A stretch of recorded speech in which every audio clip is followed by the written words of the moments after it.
We have an hour for public comment, and although we're going to be out of time, we're going to take a whole hour for the public comments. The meeting's going to run long. We won't get to everybody, most likely, but we will get through as many people as can speak in an hour. I'm reading from an abstract from April 12th from the California Natural Resources Agency and the California Ocean Protection Council, which I've never heard of, and probably half the people on here haven't either. In collaboration with the governor's office, they prepared a 71-page document to help state and local officials prepare for rising seas. The report was created by 7 climate scientists, experts. This new analysis is based on ice melt at the Earth's poles. 75% of Californians live in a coastal county. It concludes that the thawing of ice sheets will soon become the primary contributor, not melting glaciers, as we've previously thought. And it says Greenland has enough ice to raise global sea level by 24 feet, and Antarctica, especially western Antarctica, which will be impacting California, has enough to lift oceans 187 feet. So a few weeks ago, we just hit 410 parts per million of carbon in the atmosphere. So now I'm going to segue into my editorial comments. Unfortunately, without the support of our government or the news media, I don't see any massive curtailment of our greenhouse gas producing lifestyle by the federal government, private industry, or the general population, which means this sea level catastrophe might even be happening sooner than these reports are telling us, about. First of all, I'd like to comment to our NRC guests. Thank you for coming. And I wish you were here at every public meeting. The CEP has done a really good job of bringing the public attention throughout the country about nuclear waste. As we know, there may be 4 or 5 more nuclear power plants decommissioning this year. So while this meeting is important, and as Glenn Pascal said earlier, we would be much sadder without it, because we'd have no place to gripe. But if the NRC wants to see how meetings could possibly work better, I think this type of meeting is very important. But I think a real community engagement panel run by the communities is much more important because we cannot just be confined by structure all the time. Structure can be designed to stop communication and only to be giving a particular point of view. So real discussions in the community, CEP panels in the future from other cities, it might be much more advantageous to have decision-making power by that body set by the community. And the other thing, when I was visiting with Per and Dr. Singh 2 years ago, I was ready to drive away with a used canister. They were such good salesmen. But then I was listening to Dr. Singh, and he said, there's a lot of profit to be made. When I think of the environment, I think there's a lot of profit to be made in cleaning it up. And I'm not sure that I want to put nuclear waste in the hands of people that are only thinking about profit. Thank you very much. Thank you very much for your comment, Gene. Good evening. I had a speech prepared, and there are so many things going through my mind right now. I just have to speak my mind and let you know that I've been pretty critical of this CEP because it's one-sided in the sense that we're not hearing from independent nuclear experts. We're hearing a very convincing, persuasive argument to do exactly what Edison wants, and we are getting no solid answers on very critical issues. Like, I'll bring up 2 that were over a year long. I wanted to know what are the responses we're going to have if we have a criticality event in either the spent fuel pool, where something goes nuclear reactive, or in a dry cask storage. And I want to know what we're prepared in order to prevent it. I think there's too much emphasis on how we're going to get this out of here, You're playing on our fears to want this out of here immediately and rush to judgment without peer review from people that we trust. Because I've said it before, I'll be brief, but the history with the NRC and Edison is horrible. You guys approved so many terrible things when the plant was operating. You almost caused us to have a nuclear meltdown from all the steam generator problems. You didn't listen to us then. You didn't listen to the whistleblowers that told us that was going to happen, and then it happened. And you're talking tonight like you have some view into the future where nothing's going to go wrong. Things go wrong. Things go wrong in WIP, right? I didn't hear anything about WIP's failure. And then, we talk about educating the public. This is not educating. This is getting a sales job. I would not buy a car from you. I'm sorry, but I have the documents that show Holtec, a little semantics game there. You were fined $2 million for the bribery attempt, and TVA did their good job to catch you at that, and you were disbarred for a period of time. And then you got this massive contract, that was a good deal. $2 million, that's a good investment. You got how much? 33 million following that, or more than that, right?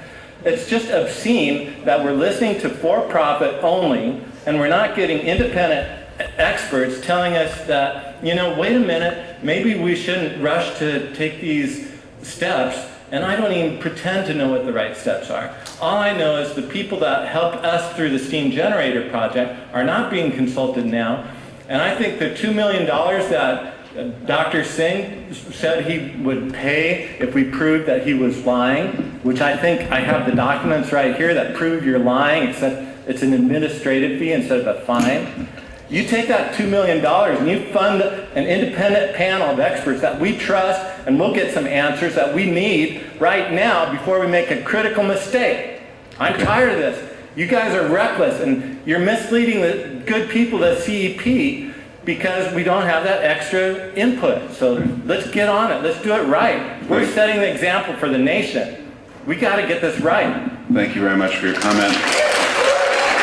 Hi, my name is Charles Langley. I'm with Public Watchdogs, and I would like to cede my time, Mr. Palmisano, to Angela Mooney DRC from the Juanino Band of the Ahashiman Nation. Hi, everybody. Thank you. I'm here on behalf of Sacred Places Institute for Indigenous Peoples. I live in LA, so it took me 1 billion hours to get here. And I wasn't here at the beginning of the meeting, but I'm told that someone said that the Native nations for whom this area is significant have been consulted, and that's actually not the case. I was on the phone with the attorney for San Luis Rey Nation earlier today, and I was just at the house of the tribal manager for the Juanino Band of Mission Indians Ahashiman Nation, and I have these letters here today from them, and also a letter from Sacred Places Institute requesting government-to-government consultation with the appropriate bodies. So clearly, if that consultation had happened, if any sort of meaningful outreach had happened, then I wouldn't be standing here with letters signed by these Native nations requesting government-to-government consultation. Additionally, I do just want to highlight the fact that while recent Western archaeological science dates our existence here at about 15,000 years, you may be aware that there was a recent report from National Geographic that just came out a couple weeks ago that found human etchings on mammoth bones that then places our time here at about 150,000 years. And so specifically when you're talking about something like nuclear waste storage, it behooves you to engage with the only people here in this place that have an extensive period of time here that post-dates the amount of time that that nuclear waste is going to be harmful, right? You need to engage with and consult with the local Native nations, and it's just shameful that despite the fact that these governments have been in existence for thousands and thousands of years, there's no representation of either Ahashiman or San Luis Rey Luiseño people on the community engagement panel. Thank you. Yeah, thank you. So this is my first time ever coming to one of these, and it's been very eye-opening. There's a relative calm amongst the panel, and I find it a little bit frightening.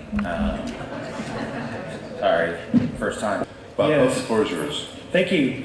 There are documented accounts of Holtec canisters developing cracks at other locations around the world. And my question to Pierre is, what is the seismic rating of a partially cracked canister? And then the slides that Tom Palmisano shared showing the weights, the mass of the canisters being loaded and how the canisters that are currently being loaded or planned to be loaded weigh so much that they can't be transported by rail. What we didn't hear is that if you only loaded those canisters with half the number of fuel rods, they would be transportable using the current rail system. And another thing we didn't hear is that if you didn't fully load the canisters, the casks, they would actually cool more quickly and become transportable sooner. So I'd like to ask, have we considered only partially loading casks and having more casks, or did you just decide to go with the maximum capacity for some other reason? And I want to restate what Gary Hedrick stated, and that was whoever spoke on the WIP facility, and they spoke of it as if it's 1/3 full, and it kind of sounded like it's receiving waste, but there was a nuclear accident there that contaminated the interior of the WIP facility, and it's not presently receiving waste. And it would have been nice if the person who spoke about that would have been forthcoming and shared that with us. And my final comment is that the USGS in 2015 acknowledged that the risk for an earthquake in Southern California, an 8.0 or higher magnitude quake for Southern California in the next 20 years, is more likely than not. If that more likely than not should happen in calendar year 2017, what does any of what you shared today matter? Thank you. Can you just say, since you talk about Southern California, can you just quickly, Bob Pope, tell us what do you mean by Southern California? Because it really matters which fault system we're talking about, as you know. I understand that the USGS didn't acknowledge individual fault systems. Collectively, the fault systems in Southern California, more likely than not for an 8.0 or greater magnitude quake in the next 20 calendar years from the 2015 study. Thank you. I just want to make sure the record was clear about what you said. Kevin Higgins. What I'm curious to know, how is it possible that if I go to Disneyland and I can't smoke a cigarette, they'll arrest you basically for having a cigarette on there. How can you bury, 300,000 pounds of nuclear waste at a facility where you have 8.5 million people, no evacuation plan in place? I mean, we know that. All you have to do is look at the fire that took place there, I think it was 2 years ago, down by San Onofre, and the traffic that backed up on the freeway, the 5 going each direction. You couldn't get out. There's no emergency plan in place, and you know that. I mean, if there was a nuclear accident, when would the public know? That's one of the biggest concerns that I have. Because if you live directly downwind and the winds are blowing and they go over the mountains of, what's the place? Sorry, Camp Pendleton and then down to Temecula, you've wiped out that whole area. I mean, and the other thing is on the panel, what I'd really like to see is a radiologist or somebody that can indicate what radiation does. I have no idea. I mean, I know that it's harmful, but I don't know what it does. And I'd love to see a radiologist on board. I would love to see someone on the other side of the nuclear industry, like Artie Gunderson, who spoke, and who speaks on the other side of it. Some representatives that can actually tell us the other side of the story. Granted, I respect everybody on the panel. I mean, obviously, you guys are experts. But the general public doesn't understand what you guys are saying a lot of times. We're sitting there going, what the heck's going on here? Because we want to know from these questions over here, for example, how can you guys have a nuclear facility? Then all of a sudden, it's like, whoa, what are we going to do with this stuff? We don't know what to do with it. Now, you're telling the general public, don't worry about it. But it's 300,000 pounds of, I don't know if I'm right, but I've heard that, of nuclear waste that wants to be stored with 8.5 million people. I don't know, add up the numbers in regards to real estate if there's a nuclear accident. What is it, 225 billion maybe? I'm not sure. But that's just with the 10-mile radius of what the NRC says that's the evacuation zone, when we know that if there's a nuclear accident, it's going to be much wider. So thank you for everybody that's on the panel. Thank you for trying to answer some of the questions. But these questions over here are important to the public. That's what we want to hear. I've got 2 areas of concern that I think need addressing that I have not heard addressed. One is the earthquake safety, and I noticed from your documentation you talk about the fact that the containers are designed to withstand a 1.5 G acceleration, and the requirements are right now are 0.38. I think that's based on old data, and that .38 is probably wrong because the New Zealand study has recently shown that earthquakes, even though they're separated by more than 7 to 10 kilometers, can trigger another one. In other words, it's very likely that the San Andreas fault could very likely trigger the Newport Englewood fault at the same time. That is new information that just appeared in Science magazine, so I don't think you're really looking at the requirements that you may need to withstand an earthquake. The second area that I've got concerned with is the 316 stainless that's the container for storage. It's well known that 316 stainless can suffer stress corrosion cracking, and there is currently no procedure in place to look at stress corrosion cracking and study it as it's happening. Looking at it with a dosimeter is only something that you can determine after the fact, after you've had a failure. You're not looking at whether there's a potential for failure. If that container fails, you have no way of handling it. I think everyone looks at their stainless steel refrigerator and assumes that it's a very uniform, shiny, smooth surface. But if you look at the microstructure, it's really no different than a piece of granite. It has crystals in it. They're just much smaller, and it can be subject to cracking, just like your stainless steel countertop. Thank you.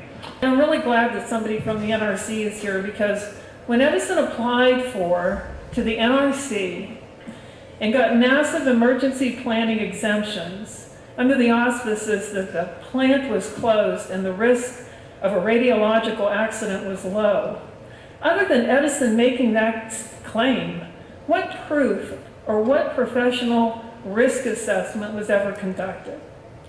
On June 4th of 2015, when the NRC granted Edison massive emergency planning exemptions, what, if any, risk assessment was ever done regarding the burial of that waste on a bluff that it doesn't take a nuclear physicist to figure out is vulnerable?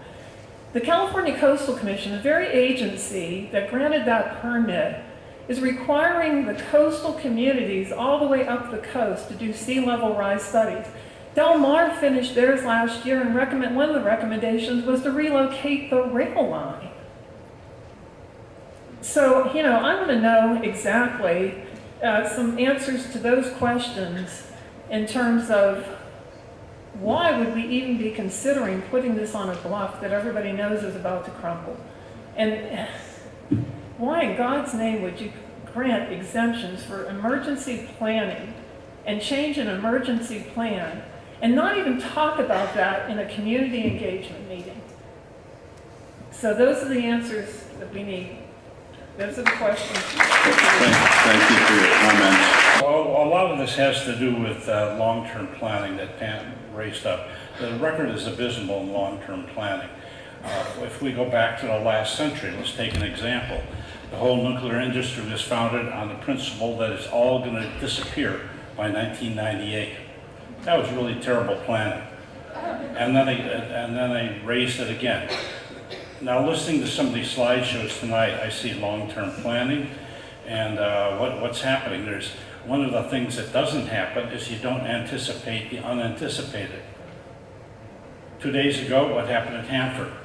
Oh, really? It's possible that a stupid accident like that? And then a little while ago, the gentleman from New Mexico is bragging about the WIP plant at Carlsbad, New Mexico. That's an example of a failure. The plant is closed. There were fires, explosions, radiation leaks. They spent billions of dollars trying to fix it. It's still not fixed. That's part of the problem. So if New Mexico is so expert at this, then their record is not very keen. So anybody who presents the WIP as a model, forget about it. Another thing I don't like about anticipating future long-range planning is the narrowing of the hazards. And we've seen almost all the discussion focus on the canisters. And I think that's Edison's agenda. But I think the major problem is probably terrorism. Anybody in a truck bomb, in a boat, cruise missile, drone, Korea could fire a missile. Doesn't need to be nuclear because the nuclear stuff is already here. Terrorism is a real danger. And if there's a radioactive plume that covers Southern California, we don't care whether it was an earthquake or terrorist attack or an accident or a human error or faulty canisters, we're going to all be irradiated. So I'd like to see this addressed, these issues. I support Bob Pope's comment about getting smaller casks. The problem is magnified by having Edison use these 37 assembly canisters. If they went back to the 24 or 22, it would cool faster, it'd be lighter, could be shipped out, everything would be easier. Yes, it costs more money, but let's do the right thing. Finally, we need consent-based siting. They brag about it in New Mexico, good for you. Nobody here supports this plan. Why can't we have consent-based siting and have it in New Mexico? There is no consent. We don't want it here, let's get it out. Thank you. Hi, my name is Karen Haddon. I'm delighted to be here in California. I'm from Texas. I work with Seed Coalition. We work with people in Texas and New Mexico. Our state agency put the quote at the top of this that they were worried about sabotage or terrorism incidents during transportation and said the risks are greater than storage. So our organization is opposed to consolidated interim storage. We think that a permanent repository needs to be found and a real solution, which Yucca Mountain is not. And we support California moving this waste off the coast because out of every site we see, this one has huge peril of leaving it in place. However, it doesn't make sense to haul waste all around the whole country just to store it somewhere else. We need to have a real repository. And certainly if California wanted to store it for a while somewhere, and then it could later be moved to a repository, great. But a consolidated interim storage means from all over the country just to store it in another location. And they're going to still keep making it. It means one more site that needs to be guarded and secured. These are folks from Andrews County. They want you to know that they do not support this and they do not want to be dumped on. Next slide. This is people at the hearing in Andrews County, where Waste Control Specialists has had their offices, as well as in Dallas. They say we don't want it in terms of radioactive waste. Resolutions have been passed by many county commissions now, opposing high-level radioactive waste dumping and transport through the communities. Bexar County Commissioners in San Antonio, Dallas County Commissioners in Dallas, City of San Antonio, Midland County. Resolutions similarly have been passed by the Lone Star chapter of Sierra Club in Texas, the Rio Grande chapter of Sierra Club in New Mexico, and the Texas Democratic Party. This represents millions of people. We are being portrayed, next slide. Once more, the message is going out that don't dump on us. Next slide. This is the DOE who went around the whole country telling everybody that Texas and New Mexico wanted radioactive waste. And somebody earlier said, oh, well, maybe, they want the money or whatever. But you know what? A few people want the money that stand to profit. And the DOE went around to Atlanta, Sacramento, Denver, Boston, Tempe, Boise, Minneapolis, and you see that big glaring hole in the middle of the country? They never set foot in Texas or New Mexico while they were trying to gain consent, and we were ground zero, and there was already an active NRC application on the table. This is what we think would be the radioactive waste transport routes from around the whole country. So West Texas, New Mexico could get dumped on by all U.S. reactors. Waste Control wants 40,000 metric tons. I believe that Eddie Lee wants 100,000 tons. This is literally thousands of shipments across the whole country that would take 20 years. I'll wrap up. No, thank you for your comment. Ray Lutz and then Corrigan Johnson. Give her a little break. Let her talk, come on. Could I wrap up? I'm very close to finishing. Wrap up. Thank you. Next slide. We're right next to the Ogallala Aquifer. Again, millions of people could become contaminated by these sites if there was a waste release. Go ahead. Extreme desert temperatures. The Holtec casks are rated for 101 degrees. We get up to 110. There's lightning, tornadoes, and there are earthquakes in the region.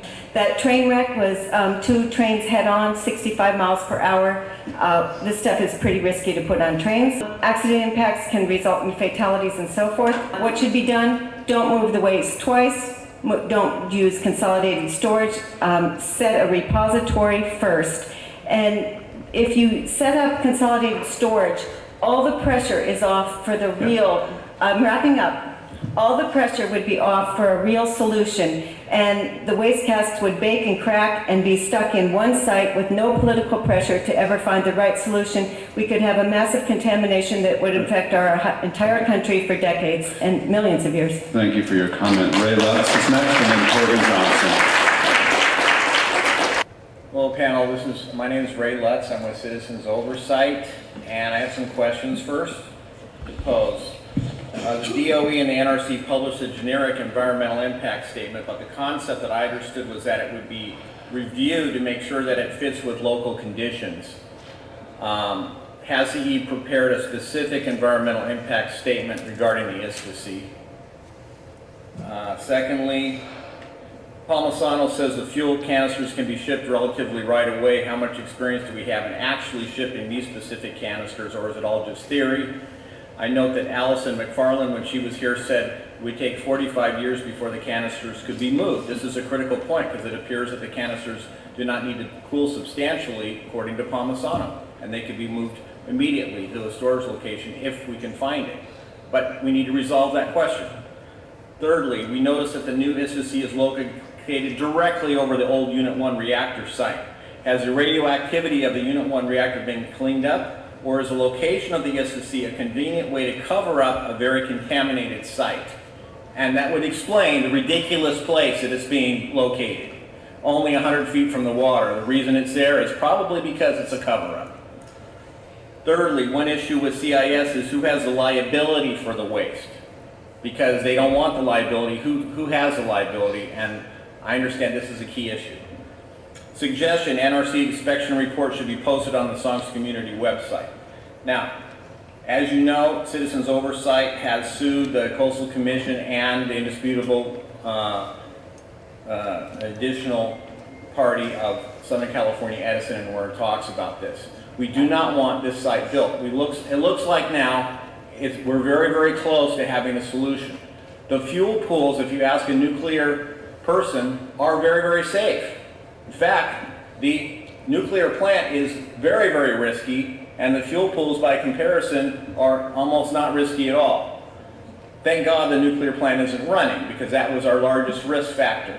Now we have a fuel pool, and now they're saying canisters are much safer than a fuel pool. I beg to differ, especially if you put them this close to the ocean. This is probably about the same. We're wasting money by building this big block of concrete, which then we have to treat as radioactive waste and clean up again a second time. We should wait the few years that we need to get these other sites going. So I challenge everybody here, join with us, say no to this ridiculous place. And I say directly to Edison, you do not have to follow through on this permit. You've gotten the permit, you can say no. I realize that it's stupid what we're doing, it's insane, and we're not going to do it. It's your choice. You do not have to follow through, so don't do it. And everybody in these cities should send a letter directly to Edison and say, please don't follow through with your insane permit. It's wrong. Thank you for your comment. Torben Johnson, and then Nathan. Torben Johnson, the floor is yours. Okay, thank you. Almost 4 years ago, my wife and I invited the former Prime Minister of Japan to come to Southern California to speak at a conference we organized. It was held down at the County Administrative Center in San Diego. We had one county supervisor support that conference. We televised it, and we had a lot of Japanese press and a lot of local press there. The lessons there were from him. Accidents happen and plan for them. He said severe accidents happen and expect them. He also said that the fuel was the thing that he was most fearful of, losing control of the fuel. And he said that they had contingency plans in the early days of that accident to evacuate out 160 miles, not 2 miles or 10 miles, or like the interjurisdictional planning committee has told us, let's look out 10 miles and we have an ingestion zone that goes out 20 miles or 50 miles. So the purpose of that conference was to hear the truth about these things. I think the CEP should stand for citizens engagement, or maybe citizens education process, rather than a sales job, and really kind of co-opting people from the community to sit up here and really be over their heads on this issue. We all are. And I want to say that sophomore jokes about your genitalia or the present genitalia shows me that this is not a serious discussion. We need to bring in independent experts that can talk on this issue with an understanding of the severity of an accident, the consequences to the seventh largest economy in the world, which is California. A lot of it's based down here in Southern California. I think you need to engage the public. You need to engage the real risk, the real stakeholders in this, which are the real estate industry, the industry that's down the 78 corridor, South Orange County, all the businesses there, in the tourism industry here, and have them part of this discussion. Because the discussion is very different when you bring in people outside of those who are over their heads and those who are here to profit from this industry one way or another. There's independent thought out there, and I think the Prime Minister of Japan had a very clear perspective on that. He said, I almost lost Japan as a viable nation. Nobody's ever heard that before. So when we think about the fuel and really the consequences of a severe accident here, my big concern is that I'm hearing people talk about saving a few $1 million. I hear kind of salesman snow jobs that really concern me. When I hear about private industry taking over fuel storage and securing the fuel that's going to need to be babysat for 10,000 years, I don't even see a government that's able to do that, much less an industry that's susceptible to mergers and acquisitions. By who? And who's overseeing these companies as they morph and their liabilities morph and they shift responsibility back to who? The public. I think this CEP panel, I know it's not a decision-making panel, and I know my time's out, but use our time wisely. Educate the elected officials on what the real issues are, what our real options are. There are not many, and at the best, they're pretty lousy. That's the truth with this fuel. Thank you for your comment.